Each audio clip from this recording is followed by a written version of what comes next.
Although not the darkest figure in DC's roster of heroes, Batman is certainly no stranger to the macabre. Whether in the original comics from Bob Kane and Bill Finger, mostly just Bill Finger, or the grimdark tales of the 1990s and 2000s, the Caped Crusader and his allies have either suffered or inflicted some incredible misfortunes that more than leave their mark on character and reader alike. I'm Ewan, this is What Culture Comics, and here are 10 Batman fates worse than death.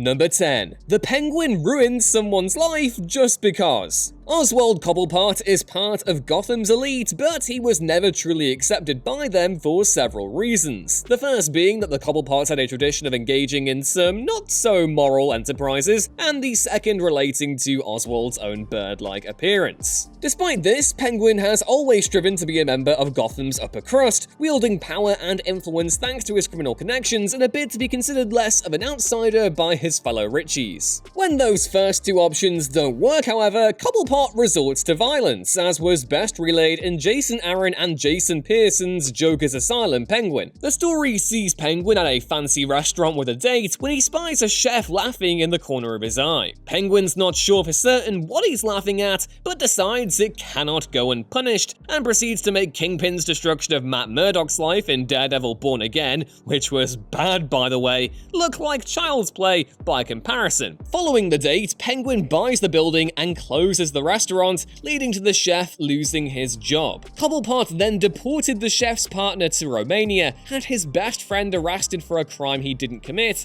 He closed this man's local church, the park he loved to visit, and exploited the fact he was a recovering alcoholic, opening up a new liquor store opposite his apartment. The Penguin literally destroyed this man's life from top to bottom, trapping him in his own personal hell. Number 9. Becoming one of Pig's Dollotrons. Professor Pig was one of several new villains introduced during Grant Morrison's seminal run on Batman, and is also one of the most disturbing. Although the Flamingo, yes, he's called the Flamingo, could lay claim to being just as freaky, I mean the guy does eat his victims' faces after all, what Pig does is truly the stuff of nightmares. Rather than kill people outright, Pig is obsessed with making them perfect, turning them into his own personal Dollotrons, a process which involves a brutal kind of surgery that mutilates both the body and the mind. Pig's victims are essentially made into unsexed dolls, which entails the removal of their genitals, lovely, a lobotomy, and the especially painful part of having a molten mask melted onto their face to render them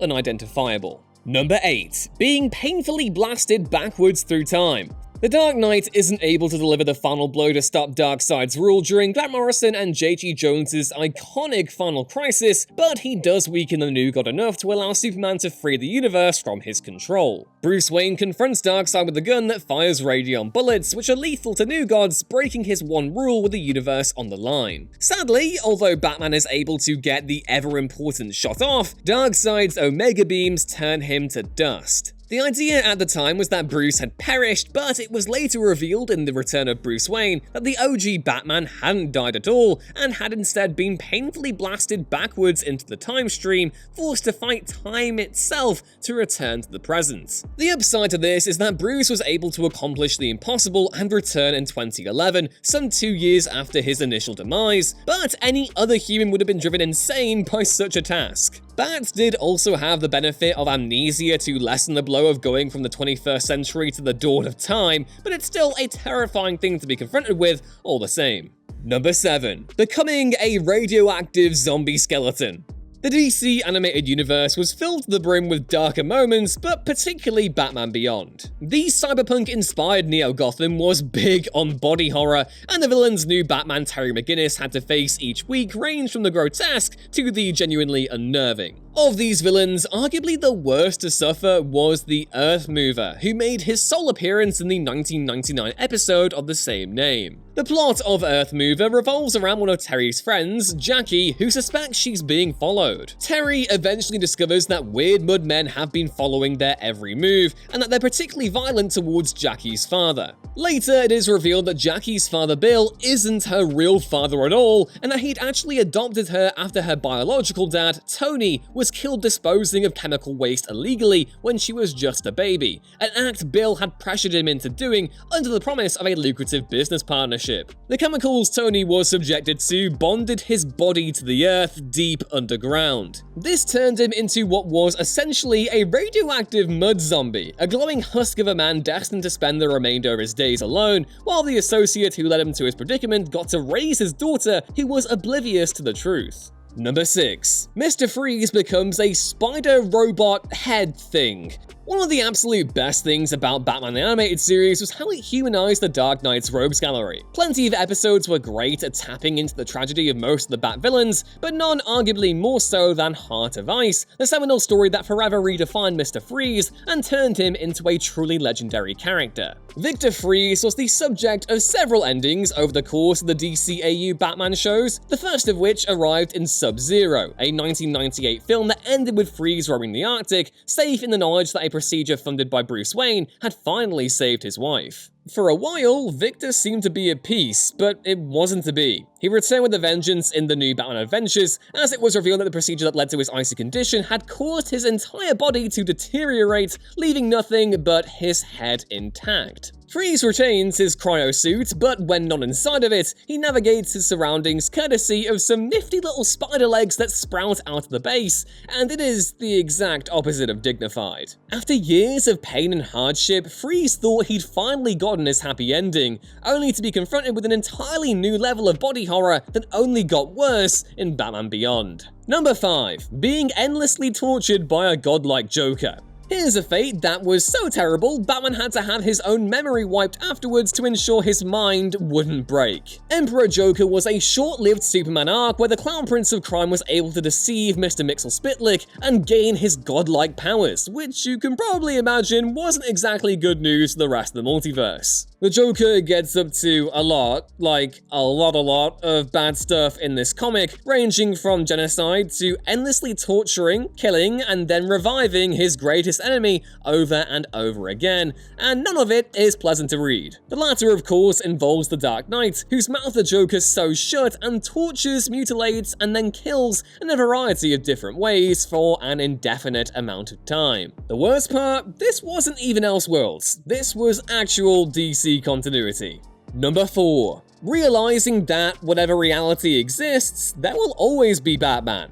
Now, this isn't to say that having Batman is inherently a bad thing. The Dark Knight embodies hope and perseverance as much as he does the existence of some of the most horrific criminals fiction has ever known, but you do have to admit that it's just a little bit upsetting that, no matter the universe, in some shape or form, Batman will always exist. In each of DC's realities, inevitably a moment will occur that will lead to the creation of a Batman. These Batmen aren't always good, but even those that are usually pursue their path after being confronted by a tragedy at a tender age. This crushing sense of inevitability was felt hardest in the Flashpoint reality, where Thomas Wayne adopted the mantle of Batman following the murder of his son, Bruce. Martha Wayne then also became the Joker afterwards, and yeah, Flashpoint is incredibly depressing from start to end. Crucially, the point here isn't that Batman existing is a bad thing, but rather that, in every reality, an evil so great will rise that Batman becomes a necessary force. It's inspiring in some ways, but more than a little dispiriting in others. Number 3. Having to live through the zombie apocalypse. Tom Taylor is one of the best comics writers going currently, and one thing he has a particular knack for is telling stories set in grim alternate realities, first with the comics tie-in to Injustice Gods Among Us, and then more recently with Deceased, which sees the DC universe gripped by a zombie apocalypse brought on by the anti-life equation. Although Taylor is admittedly great at finding the hope and resilience of superheroes when confronted by these bleak surroundings, there are a few things that would make an actual zombie apocalypse livable, let alone one where some of the zombies are also the superheroes who used to protect you. Number 2. The Speed Force Storms. From one dystopian DC reality to another one now, and this time it's Scott Snyder and Greg Capullo's Last Night on Earth, a Black Label comic that bookends the duo's acclaimed Batman run from the 2010s. Last Night on Earth features all kinds of funky horrors, including a severed Joker head Batman has to hang out with all the time, but by far the worst thing within its pages are the Speed Force Storms, which are powered by the distorted remains of all the Earth's Flashes. Anyone unlucky enough to fall into said storms is aged up rapidly and dies, but arguably more unfortunate are the Flashes themselves, who can be seen screaming out for Bruce to rescue them, even though he's powerless to do so. And number 1. Becoming the Batman Who Laughs. Yeah, the Batman Who Laughs has absolutely been overused since bursting onto the scene in Dark Knight's Metal, and yeah, he's also more than a little bit Judge Deathy design-wise, but that doesn't stop him from being a great concept for a villain. Introduced during the aforementioned series from Snyder and Capello, the Batman Who Laughs hails from a hidden reality within the Dark Multiverse, a plane of existence that naturally bends towards bad outcomes. And bad might be putting things lightly. After the Joker embarked on one last rampage and got up to literally some of the worst stuff he's ever done, infecting children with Joker toxin and then murdering their parents for one, Batman snapped completely and killed his longtime foe. However, doing this released an extra potent version of the Joker toxin that permanently scarred Bruce's mind and skin, setting him down a path that would turn him into one of the most terrifying cosmic threats in the entire DC multiverse. On his way to becoming the Batman Who Laughs, Bruce murdered all his sidekicks, bar Damian, who he Jokerized personally, and enlisted the help of the children Joker had transformed in his final rampage. And look, the Batman Who Laughs is probably so far gone that he would never consider this an unfortunate turn of events. However, for that part of Bruce that may have been there deep down, trapped behind that menacing Joker grin, being hurled into the sun by Wonder Woman in death metal should have come as a massive release. And those were 10 of the most terrifying Batman-related fates in DC Comics history. Know of any other twisted examples? Let us know in the comments below, and while you're down there, it would be great if you could drop us a like if you enjoyed the video, and to subscribe to What Culture Comics so you don't miss another upload going forward. I've been Ewan, catch my further adventures on Twitter at EwanRuinsThings, and I will see you next time. Bye!